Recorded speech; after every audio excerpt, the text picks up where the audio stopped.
Welcome to KNLS web designing classes. ఈరోజు క్లాస్లో మనం గిట్హబ్ అంటే ఏంటి, అసలు గిట్హబ్ ఎందుకు యూజ్ చేయాలి, దానివల్ల అడ్వాంటేజ్ ఏంటి అన్నది చెక్ చేద్దాం. ఫస్ట్ వన్ ఏమంటున్నాడు, క్లౌడ్ స్టోరేజ్. ఇక్కడ మీ ఫైల్స్ని మీ లోకల్ సిస్టంలో సేవ్ చేసుకుంటే ఏమవుతుంది, ఆ సిస్టమ్ కావాల్సింది మీరు ఎప్పుడైనా కూడా మీరు ల్యాప్టాప్ డెస్క్టాప్ యూజ్ చేశారు, బట్ ఆ ల్యాప్టాప్ డెస్క్టాప్ ఉంటేనే మీ ఫైల్స్ని యాక్సెస్ చేయగలరు.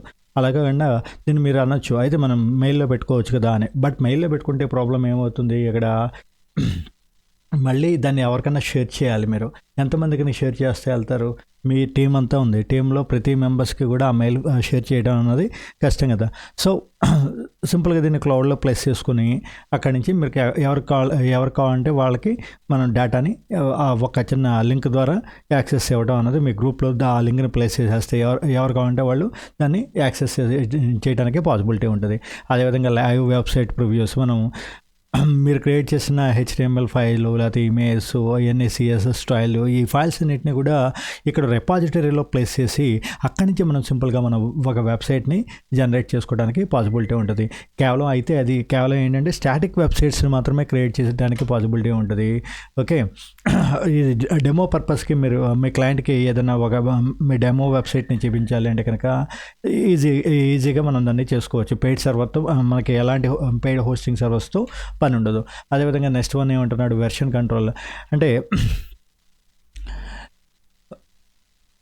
మల్టిపుల్, ఫర్ ఎగ్జాంపుల్ మనం ఇప్పుడు ఫస్ట్ మీరు వెబ్సైట్ని టెస్ట్ ఫైల్స్తో టెస్ట్ ఎలిమెంట్స్ క్రియేట్ చేశారు, తర్వాత ఇమేజ్ నెక్స్ట్ వెర్షన్ ఏంటి, ఇమేజ్ యాడ్ చేశారు. నెక్స్ట్ వెర్షన్లో ఏం చేశారు, దానికి href ద్వారా కొన్ని లింక్స్ జనరేట్ చేసుకొని ఒక వెబ్సైట్ నుంచి ఒక వెబ్ పేజ్ నుంచి ఇంకో వెబ్ పేజ్కి లేదా వేరే వెబ్సైట్కి ఎలా వెళ్ళాలి అనేది చేసాం. ఇప్పుడు మన దగ్గర డిఫరెంట్ 3 వెర్షన్స్ ఉన్నాయి. ఒకటి టెస్ట్లో ఉంది, ఇంకోటి ఇమేజ్ ఉంది, ఇంకోటి విత్ లింక్స్ ఉన్నాయి. సో ఇక్కడ మనకి ఫస్ట్ టెస్ట్ చేసాం, తర్వాత ఇమేజ్, తర్వాత లింక్స్. బట్ మనం రివైట్ చేసేసి ఓన్లీ టెస్ట్ మాత్రమే ఉంచాలి అనుకుంటే మీరు యాడ్ చేసిన ఈ కోడింగ్ అంతా కూడా డిలీట్ చేసుకుంటే వెళ్ళాల్సి వస్తుంది జనరల్గా అయితే. వేరే అలా కాకుండా ఎప్పుడైతే మనం ఈ గిట్హబ్ని యూజ్ చేసామో ఎప్పటికప్పుడు మనం దాన్ని అప్లోడ్ చేసినప్పుడు అక్కడ ఒక చిన్న కమిట్ స్టేట్మెంట్ ద్వారా ఇస్తాం, ఇది టెస్ట్ వెర్షను, ఇది ఇమేజ్ వెర్షను, ఇది వెర్షన్ 1, వెర్షన్ 2, వెర్షన్ 3 అని చెప్పవచ్చు. మీరు ఏ వెర్షన్కి వెళ్ళాలంటే అంటే నెక్స్ట్ వెర్షన్ యొక్క పర్పస్ ఏంటి, ఏదో ఎన్హాన్స్ చేద్దామని మీరు ఏదో ట్రై చేద్దామని అందులోకి వెళ్ళారు, అప్డేట్ చేశారు. బట్ అది ప్రీవియస్ వెర్షనే బెటర్గా ఉంది కరెంట్ వెర్షన్ కన్నా, డెవలప్ చేసిన వెర్షన్ కన్నా అనుకున్నప్పుడు జనరల్గా అయితే ఏం చేయాలి, ఆ కోడింగ్ అంతా మళ్ళీ మారుస్తూ కూర్చోవాలి. అంత పని లేకుండా సింపుల్గా ఏంటంటే ఏ వెర్షన్ కావాలంటే ఆ వెర్షన్కి రివర్ట్ చేయడానికి ఈజీగా పాసిబిలిటీ అనేది ఉంటుంది. అదేవిధంగా next one, collaboration. Number of people ఉన్నారు, మీరు ఒక టీం కింద ఫామ్ అయ్యి ఆ టీం అంతా కలిపి మీరు ఒక వెబ్సైట్ని క్రియేట్ చేయాలనుకున్నారు. నిన్న మనం చెప్పుకున్నట్టు ట్రైనింగ్ అనేది ఒకళ్ళకి, అదేవిధంగా నోటిఫికేషన్స్ అన్న వెబ్ పేజ్ ఒకళ్ళకి, అదేవిధంగా ఆన్లైన్ సర్వీసెస్ అనే వెబ్ పేజ్ ఒకళ్ళు క్రియేట్ చేశారు. వీటిలన్నింటినీ కూడా కొలాబరేట్ చేసి సింపుల్గా మనం అందరూ కలిపి మీ ప్రాజెక్ట్ని ఫినిష్ చేయడానికి పాసిబిలిటీ ఉంటుంది. అదేవిధంగా కమ్యూనిటీ అండ్ నెట్వర్కింగ్, దీనివల్ల అడ్వాంటేజ్ ఏంటంటే ఇక్కడ ఇది చాలా వ్యాస్ట్ కమ్యూనిటీ ఉంటుంది. ఓపెన్ సోర్స్ ప్రాజెక్ట్స్ కూడా చాలా మనకు దొరుకుతాయి. అదేవిధంగా సో దాని ఆధారంగా మనం లెర్నింగ్ ప్రాసెస్లో ఉన్నప్పుడు ఏదన్నా ఒక ప్రాజెక్ట్ని ఎలా డిజైన్ చేయాలి, ఏదన్నా మన వెబ్సైట్స్ని కానీ what ever it may be, only website అనే కాదు, సి కానీ, జావా కానీ, పైథాన్ కానీ, ఏ కోర్స్ అయినా కూడా మనం ఈ రిపాజిటరీలో పెట్టుకోవచ్చు. అక్కడ ఉన్న కమ్యూనిటీలో మీకన్నా అడ్వాన్స్డ్ వాళ్ళు ఉంటే కనుక, మీ సీనియర్స్ ఉంటే మీకు వచ్చిన డౌట్ని క్లారిఫై చేస్తారు. మీరు ఎవరికైనా మీ జూనియర్స్కి ఏదైనా సలహాలు ఇవ్వాలన్నా కూడా, రివ్యూస్ చెక్ చేసుకోవాలన్నా కూడా ఎక్కడి నుంచి పాసిబిలిటీ ఉంటుంది. అదేవిధంగా కోడ్ క్వాలిటీ గురించి చెప్తున్నాడు. ఈ కోడ్ క్వాలిటీ అంటే పుల్ రిక్వెస్ట్లు, కోడ్ రివ్యూస్, ఇవన్నీ కూడా ఉంటాయి. దాన్ని ఇంటిగ్రేట్ చేసుకోవడం ఇదంతా ఉంటుంది. అసలు పుల్ అంటే ఏంటి, పుష్ అంటే ఏంటి? పుష్ అంటే ఏంటి, మీ డేటా ఇప్పుడు ఫర్ ఎగ్జాంపుల్ మీకు ఈ మీ సిస్టంలో మీకు కావాల్సిన ఇన్ఫర్మేషన్ మొత్తం మీ వెబ్ పేజెస్ అన్నీ కూడా మీరు రాసిన కోడింగ్ ఫైల్స్ అన్నీ కూడా ఉన్నాయి. వీటిలో మనం ఏం చేయాలి, దానికి అప్లోడ్ చేయాలి అనుకోండి, రెపాజిటరీలోకి అప్లోడ్ చేయాలనుకోండి, దాన్ని పుష్ అంటాం. ఓకే, సో అక్కడి నుంచి మీరు ఎవరికైనా షేర్ చేయడం కానీ, పర్పస్ చెప్పుకున్నాం కదా ప్రీవియస్ దాంట్లో, ఎందుకు వాడుతున్నాం అన్నది, వెబ్సైట్ డెవలప్ చేయాలన్నా లేకపోతే మీరు ఎవరితో కొలాబరేట్ చేసి వర్క్ చేసుకోవాలన్నా కంపల్సరీ మన రెపాజిటరీలోకి ఈ ఫైల్స్ని అప్లోడ్ చేయాలన్నాం. దాన్ని ఏమంటామంటే సింపుల్గా పుష్ అన్నాం. మరి పుల్ అంటే ఏంటి అంటే, ఆల్రెడీ మీ రిపాజిటరీలో ఫైల్ ఉంది, మీరు ఇప్పుడు వేరే సిస్టమ్లోకి వెళ్ళారు, ఆఫీస్ సిస్టమ్ డెస్క్టాప్, ఇంటి దగ్గరికి వెళ్ళిన తర్వాత ల్యాప్టాప్లో దాన్ని యాక్సెస్ చేద్దామని చూశారు.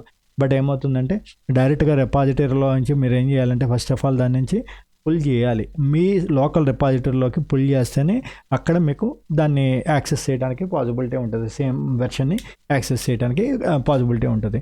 సో బిఫోర్ మీరు సిస్టమ్ చేంజ్ అయ్యారు అంటే కనుక సిస్టమ్ చేంజ్ చేయకుండా అక్కడే వర్క్ చేస్తామంటే పుష్ చేసుకుంటూ వెళ్ళిపోతారు, ఓకే, అప్డేట్ అయిపోతూ ఉంటుంది. బట్ ఏ వెర్షన్లో మీరు ఆ సిస్టమ్ వైకి వచ్చారు, ఎక్స్ దగ్గర నుంచి వై అన్న సిస్టమ్కి వచ్చారు, ఎప్పుడేమవుతుంది అక్కడ అసలు ఏ వెర్షన్ వరకు అక్కడ అప్డేట్ అయిందో దానికి తెలియదు. కాబట్టి కంపల్సరీ ఏం చేయమంటాడు, కరెంట్ మళ్ళీ వేరే వై అన్న లోకల్ రిపాజిటరీలోకి ఈ డేటాని మొత్తాన్ని పుల్ చేయాల్సిన అవసరం ఉంటుంది. సో ఈ విధంగా పుష్ అండ్ పుల్ మెథడ్ ద్వారా మీరు మీ కోడింగ్ మొత్తాన్ని కూడా ఒక చోట రిపాజిటరీలో ఇంటిగ్రేట్ చేసుకొని మిగతా యూజర్స్ అందరితో కొలాబరేట్ అయ్యి వర్క్ చేసుకోవడానికి ఉన్న ఒక మంచి కమ్యూనిటీ సపోర్ట్ ఉన్న ప్లాట్ఫామే ఈ గిట్ హబ్. సో నెక్స్ట్ క్లాస్లో మనం ఏం చేద్దామంటే ఈ గిట్ హబ్ని ఎలా క్రియేట్ చేసుకోవాలి, ఈ గిట్ హబ్లోకి రిపాజిటరీని ఎలా సైన్ ఇన్ అవ్వాలి, అదేవిధంగా రిపాజిటరీలోకి ఏ విధంగా ఫైల్స్ని అప్లోడ్ చేయాలి అన్నది నెక్స్ట్ క్లాస్లో చూద్దాం.